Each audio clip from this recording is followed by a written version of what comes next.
Hi, my name is Steve Ono. I'm the author of Can Any Guitarist Even Dream, and I'm here to talk to you today about rests and fretting hand muting. Now, we can always stop the strings of the guitar with the right hand by just touching the strings, but I like to be sure, and I have other things to do with that right hand, as in hitting things too. So the first step to understanding about muting is the idea that I want to let the note ring as long as possible. I don't want to cut it off too soon. And I want to make sure that it rings its full length. This is similar to the game Chicken that you might have played as a teenager, where you might veer out of the way at the very last moment. The goal here is to create sustain for the chord, except when you don't want it. In any case, rests are silences. The first one is called pinky muting. If I have a pinky free, I will assign him the job of reaching out and stopping the sound of the chord. Now, I'm not pressing down with the finger, I'm barely touching in order to stop the vibration. I'm also releasing the pressure on the chord, but I'm not lifting anything out, because I need to be able to do this rapidly. E chord also offers the same opportunity. C chord too sometimes if I have a pinky free, but a lot of times I won't have a pinky free. Now on C, I'll let my fingers fall over.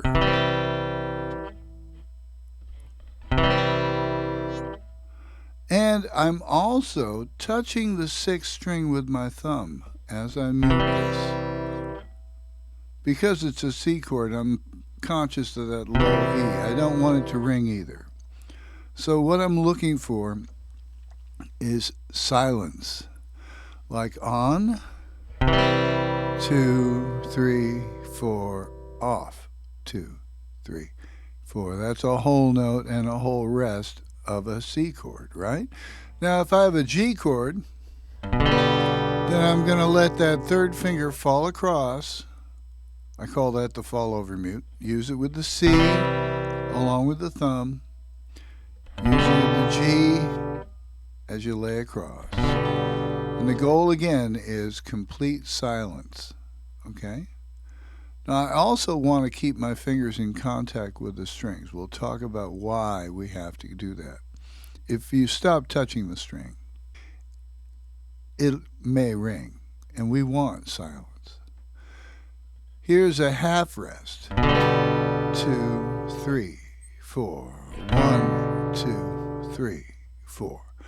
And that is pinky muting, where I reach out with the pinky to grab those strings, touch those strings down. All right? Here I'm grabbing with my pinky, touch the strings. I'm not pushing them down, I'm just touching. G chord, I'm laying it across, but I'm not pushing down. I'm just touching again. I want them quiet. Now, if I'm talking about an F chord, where you have 4 strings, where I need to press all of them down and no open ones. So I don't squeeze. Squeeze and then don't squeeze. That especially works well with the F bar chord, or any bar chord, because if I want to make it sound, I squeeze it down. If I don't want to make it sound, then I release the pressure. I don't lift it off. I just don't squeeze it down anymore. Okay? This is a really basic technique. How do I make a whole, a rest? 1, 2, 3, 4. 1, 2, 3, 4. Or 1, 2, 3, 4. 1, 2, 3, 4. What if I want really short notes on the beat? 1, 2, 3, 4. 1, So I'm muting the chord right after I hit it. And that gives me a 1 and an eighth note rest. Eighth note, eighth rest. 1, 2, 3, 4 short notes.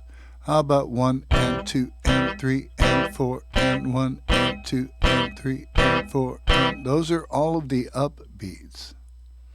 1 and 3 and 1 and 3 and.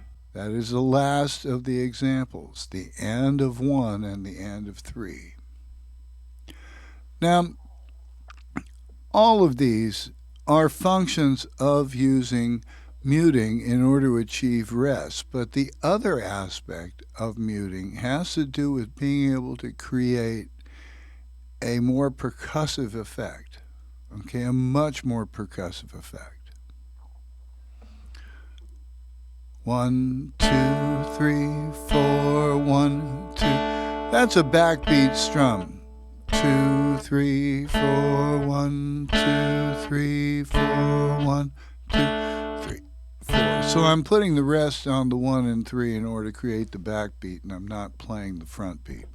Now I'm going to do the 1 and the 3 with a bass note and no mute.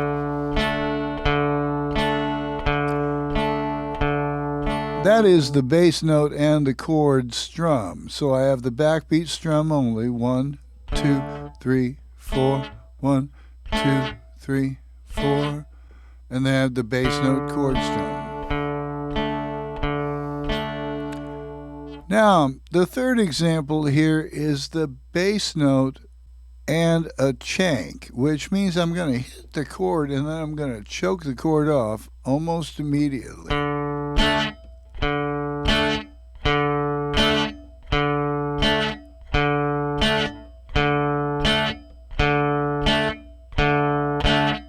Right? So I'm muting the chord right after I hit it, and I get a staccato formation. Staccato mark is a little dot above the note heads. It means even shorter than written. Now, if I wanted to, I could just do the chank. 1, 2, 3, 4. 1, 2, 3, 4. 1, 2, 3, 4. 1, 2, 3, 4. Right? So I've got bass note chank.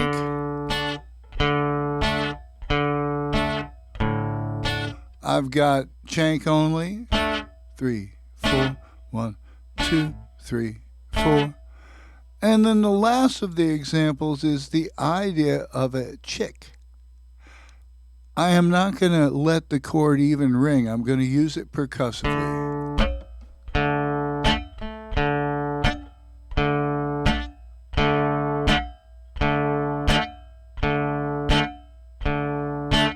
See how you're not really even hearing the chord. It's more of a record.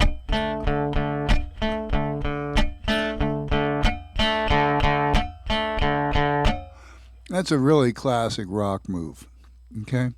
And all of these have to do with left hand muting. What are they? They are the pinky mute. If you got a pinky free, go ahead and use it. The fall over mute, G and C specifically, but really anything that's spread all the way across with the third finger. And the don't squeeze mute, which is particularly valuable with bar chords and single notes as well, except open strings, where you're going to have to touch the string with the left hand to mute it too. Mutes, rests and fretting hand muting. Take it easy out there.